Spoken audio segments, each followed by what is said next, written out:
Vlog 51. Gonna grind it out at Peppermill this week before heading to Vegas next week. Staying at the Wynn a couple days. I'll be there playing Tuesday, Wednesday, and then maybe Thursday morning if you're interested in making an appearance. Couple of vlog watchers in this game here at Peppermill. We got Jason and we got James, and both guys are tough to beat. So, see what happens here on a Thursday.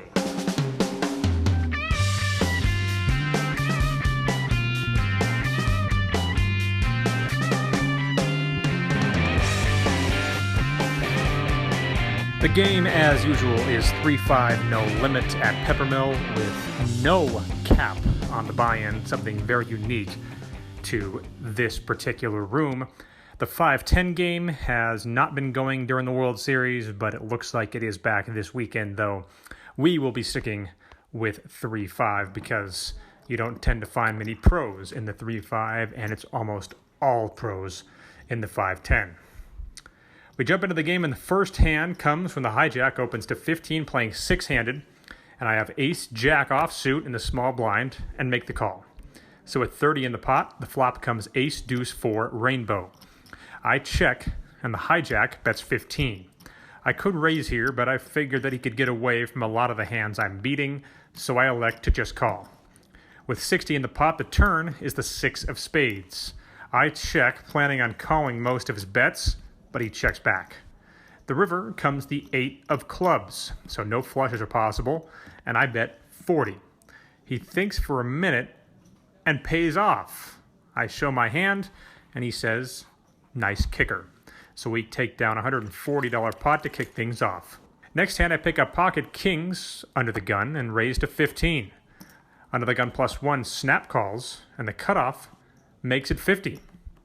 Folds back around to me, and I re-raise to 115. +1 folds, and the cutoff thinks about it for a minute and makes the call. So with $245 in the pot, the flop comes 10-6-6 with 2 spades. Now this opponent is one that I have extensive history with. He's an OMC that actually has some game, and he loves to slow play every one of his big hands, and you really need to take some unorthodox lines against him. My plan was actually to check the flop and the turn based on how he plays, but I didn't get that chance. As I check the flop, and he immediately bets $200, which is committing himself. He only has about 60 or 70 behind. So can I fold here is the question. It's tough. I didn't get re-raised pre-flop, and I checked on the flop. Seems like it's going to be tough for him to have aces here all the time, though I don't ever think he's doing this with jacks. So it leaves pocket queen is really the one hand I'm hoping to see here. I end up shoving it all in. He snap calls, and we have an $825 pot. And as I suspected, he does indeed show down pocket aces. I don't hit the king in the run out, and we double him up. I think if I had bet $120 on the flop, I could have folded to his shove. And I think that would have been a better line to take. Shortly after that, I do end up making a big hand where I river an ace-high flush and win about a $315 pot. Immediately after that, I make trip sevens against an ace-high flush. So I'm still down about $500 on the day at this point when the hijack limps, and I'm in the small blind with king-jack of spades. I make it 25, and the big blind calls.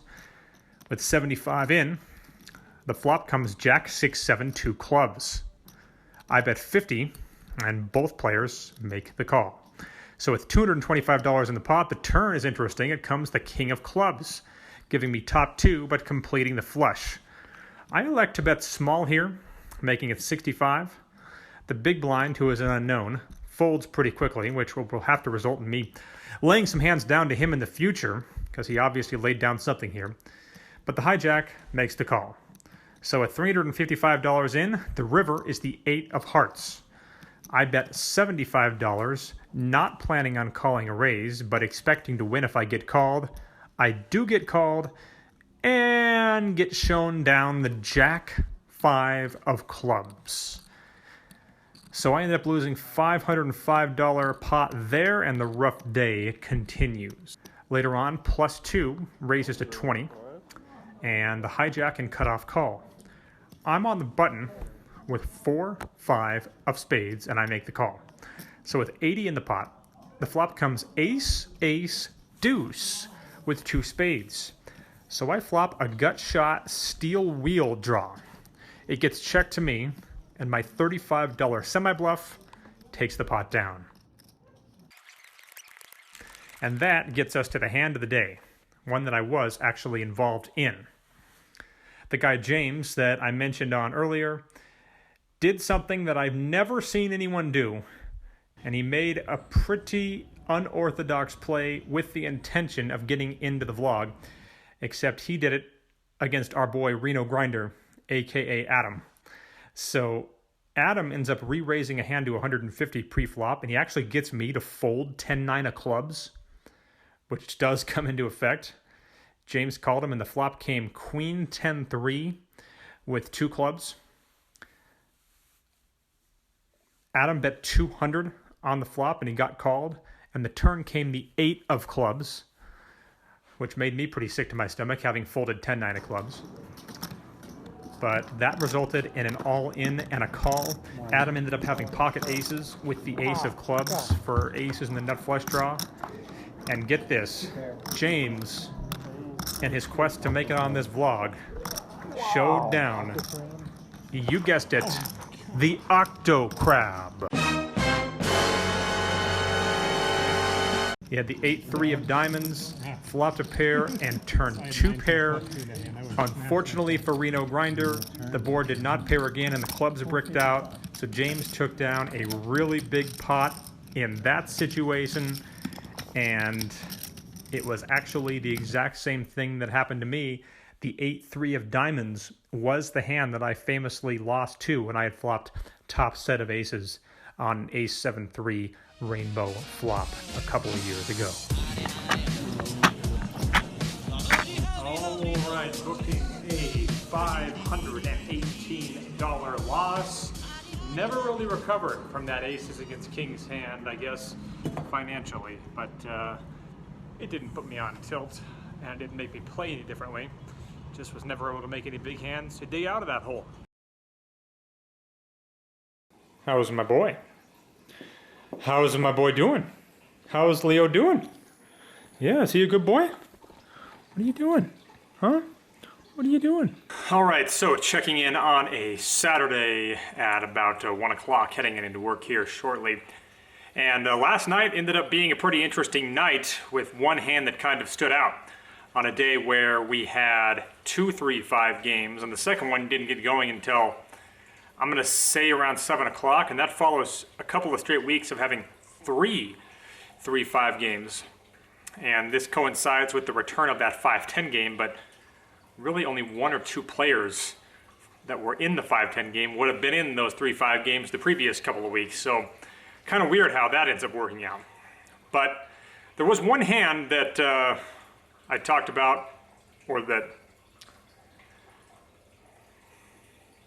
but there was one hand that I wanted to point out that involves kind of bluffing my way out of a sticky spot, if you will. What ended up happening was the cutoff raised it pre-flop to 20, and this is a guy who I wouldn't call an OMC, but you know, recreational player, but a good player. A guy who's been playing for years and is a smart guy and knows how to play, and that I have respect for in terms of his game. So he makes it 20, and I'm in the big blind with ace jack of hearts, and I make the call. The flop comes 5-5 jack with 2 diamonds. And I decided just to bet out here. Figuring my hand's going to be good a vast majority of the time. Not expecting him to bet with a hand like 8s or 9s here. So I just fire out a green chip. And he makes the call. So we're heads up to a turn, which comes in offsuit 8. I bet 50, and now he raises me to 140. I figured if he had pocket kings, or pocket queens, or pocket aces, that he would have just raised me on the flop with the diamond draw out there. And it was a spot where I figured I could get away with seeing the river here and seeing what develops. And the folding ace-jack is a little weak, especially because people don't expect you to take that donk lead line, which I did in this hand. So I made the call. And thinking back on it, not sure I'm in love with my decision to make that call against this opponent. But the river came out the 4 diamonds. So front door diamonds came in. And now I started thinking about it, and even though I didn't want to believe that he had queens or kings, especially given the fact that it had been folded to him in late position, and he had just raised before the flop, and I had called him heads up pot, it just seemed like he could have a much wider range there. I just didn't want to, I just decided that he probably had ace-jack beat, is what I came up with. Couldn't quite decide how. Didn't think it was kings or queens before. But now I sense that I had a bit of an opportunity here. So I decide to turn ace-jack into a bluff. And I bet out for 175. And to my astonishment, he doesn't think too long with it and folds face up ace-5 of spades. So he flopped trip 5s with an ace kicker, which explains the slow play on the flop and the raise on the turn. Pretty tight fold on the river there, but one that worked out well for me.